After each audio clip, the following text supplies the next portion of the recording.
नमस्कार जय जगन्नाथ ओडिशा किचन को आपण मानक बहुत बहुत स्वागत।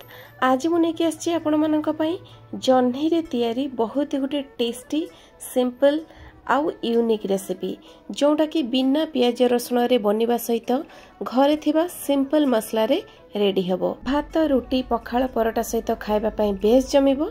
ताहले चलतु कि भली प्रोसेस रे मु आज रे रेसिपी को बनौची। वीडियो को स्किप न करी देखि नबा। सेथिपाई नेइछि मुठी 500 ग्राम रो जह्नी को मुठी भल भाबरे धोईकी तार चोपा को छड़ेकी एमिति छोट छोट पीसेस रे काटे नेइछि। जह्नी को सब बेले काटिबा पूर्वरु धोई नेबे नहले जह्नी देहरु पानी रिलीज हबो। आउ नेइछि मुठी गुटे बड़ साइज रो आलू को छोट छोट पीसेस रे मध्यम एमिति धोईकी काटे नेइछि। आउ आलू को काटी साला परे पानी रे धोई नेबे नहले कळा पड़ी जिवो। एपटे रेडी करिबा आमे गुटे मसला तो ता पई नेइछि मु एठी गोटे गिना बा ओजन रे देखिया पई गले 20 रु 25 ग्राम रो बादाम अछि। तो बादाम को एठी आमे मीडियम फ्लेम रे 3 रु 4 मिनिट पर्यंत भाजी नबा। आ किछि समय बादाम एठी भाजी हे गला परे देखि परथबे बादाम बहुत बढ़िया भाव रे भाजी हे जाईछि। एई स्टेज रे आमे देई देबा जीरा। गोटा जीरा मु एठी नेइछि। घरे थिबा सिंपल मसला रे बनेइबा किंतु बनेइबार प्रोसेसटा टिके अलगा रखिबा। तो जीरा को मध्य एठी आमे बादाम सहित भाजी नबा। किछि समय भाजी साला परे रखि साला परे जीरा भाजी हे जिवो आ ठंडा मध्य हे जिवो। एबे आमे ताको गुटे प्लेट को बाहर कर देबा। आ ए बादाम जीरा को आमे देई देबा गुटे मिक्सिंग जार देहरे याको आमे ग्राइंड करिया पई। आपण चाहिले बादाम रो चोपा को छड़ाई नहीं पारिबे। राग जो हिसाब रे खाइबे सही हिसाब रे देखिकी दे देबे। लंका मोडी 5टा कंचा लंका नेछि, 1 इंच रो अदा नेछि, आउ नेछि मोठी अल्प किछि नडिया थिले निहाती नेबे। आउ नेछि गोटे पाचिला लाल टमाटो अल्प अल्प पानी देकी याको आमे पूरा चिकन करके भल भाबरे ग्राइंड करि आनिबा। एपटरे बसै नबा कड़ाई आउ ता देहरे देई देबा गोटे चमच पाखापाखी तेल। जेहेतु मु बिना पियाज रसुण रे बनौची तो रिफाइन तेल यूज करूची। आपण चाहिले या बदल रे घी मध्य यूज करि परिबे। तो तेल दे देकी आमे जो जह्नी को काटी की रखिथिले से सब को कड़ाई देहरे देई देबा। आउ जह्नी रो स्वाद देखिकी दबा लूण।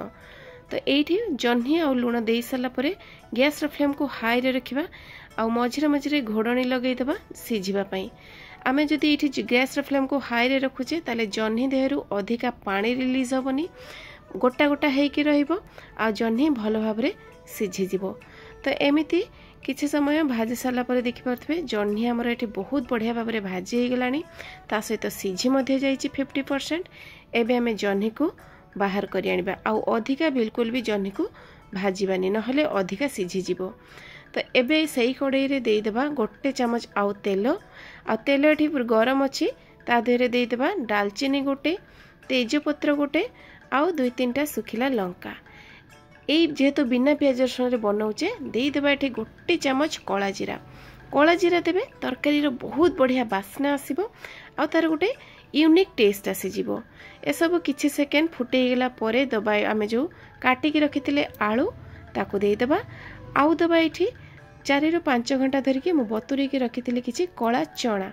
आपण चाहिले चना बदल रे बड़ काबुली बुट मध्य ताको नै परिबे। तो ए सब को आमे भाजी नबा काना आलू आ बुट सिझिबा पई समय लागिवो। सेत पे मैं फास्ट देकी मसला सहित आमे याको भाजी नबा। आउ आलू मध्य एठी पाखापाखी 50% सिझी गलानी। ए स्टेज रे आमे देई देबा जो मसला को रेडी करके रखिथिले ताको देई देबा। आ मसला देई साला परे आमे गैस रो फ्लेम को एठी पूरा स्लो रे रखिबा काना बादाम देइचे नडिया देइचे तळे लागी जिवो। तण फ्लेम को ए समय रे स्लो रे रखिकी मसला धुआ पानी मध्य आमे किछि देई देबा।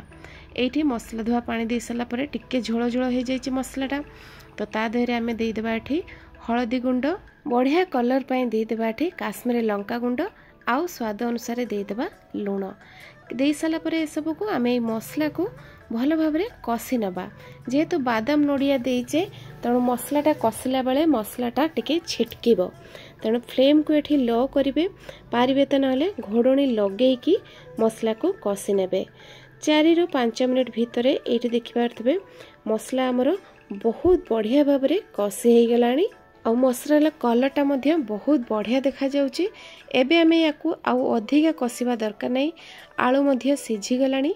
आउ बुट मध्य भल भाव सिझी गलानी।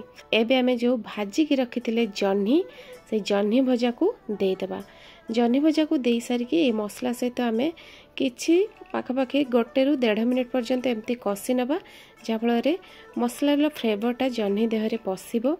आउ किछि समय एमती कषि सारा परे आमे एठी पानी देदेबा। आपण चाहे एमिति सुखिलारे रखिकी खाई पारिबे। भात रुटी पखाल परोटा सबुथिरे खाइबा पई एटा बहुत बढ़िया लागिबो। नहले जदि आपनको टिके झोल ग्रेवी ग्रेवी दरकार ताले आपण चाहे टिके पानी दे पारिबे, किंतु अधिका पानी बिल्कुल भी देबेनी। एठी आमे पानी दे सला परे तरकारी को किछि समय फुटिबा पई छाड़िबा। टिके टिके जतबे देखुथिबे फुटो आछी सेही समय रे देइतबा। एठी हाफ चमच मापर चीनी, हल्का टिके चीनी देबे बिना प्याज रसुण जेहेतु टिके मीठा मीठा टेस्ट आसीबो, बहुत बढ़िया लागिबो। थरे एई भलिया बनेइकी देखंतु, देखिबे मु निश्चय चाहिबी आपण मानको पसंद आसीबो। तो एबे आमे दबा गोटे टमाटो को मठी टिके मोटा मोटा और लंबा लंबा पीसेस रे काटे की नेइची। तो टमाटो को देई दबा। एठी टमाटोटा गोटा गोटा हेकी रहिबो, सिझी जिवो, ताहा फଳରେ खाइबा पई बहुत बढ़िया लागिबो। तो एबे आमे ता धरे देई दबा 1 चमच गरम मसला गुंड, आउ देदेबा आमे एठी अल्प किछि कटा हेकी रखाइतबा धनिया पत्र। बस आउ किछि दबा दरकार नहीं। रेडी हो गला हमर जह्नी आउ आलूर बिना पियाज रसुणर तरकारी। बिना पियाज रसुणर दिन मानकरे आपण एई भलिया बनातु, देखिबे जेते थर भी आपण जह्नी घर को आनिबे ना एई भलिया बनेकी खाइबा पई निश्चय पसंद करिवे। तो एबे ई तरकारी को आमे अधिका सुखेइबानी, काइना ठंडा हो गला परे एटा आहुरी सुखी जिवो। तो एबे आमे कोन करिया फ्लेम को एठी बंद कर देबा, काइना तरकारी हमर पूरा पूरी परफेक्ट रेडी हो जाइए। आपन को जदि एई भलिया जेमिति आपण स्क्रीन रे देखुचंती सेमिति झोल झोल दरकार ताहले आउ टिके आगुरु आपण फ्लेम को बंद कर देबे, काना बादाम नड़िया पड़ची तरकारीटा ठंडा हो गला परे सुखी जिवो। फ्लेम को बंद कर देबा। एठी देखंतु किछि समय परे मु देखौची तरकारीर कलर आउ टेक्सचर बहुत बढ़िया देखाउची। तो मु निश्चय चाहिबी दर्शक बंधु एई भलिया प्रोसेस रे आपण घरे बनांतु, खांतु। रेसिपी भल लागिले निश्चय जणांतु। तो पुणी देखा हबो आउ गटे नुआ भिडियो रे आउ गटे नुआ रेसिपी सहित। सेई पर्यंत रहउची नमस्कार, जय जगन्नाथ।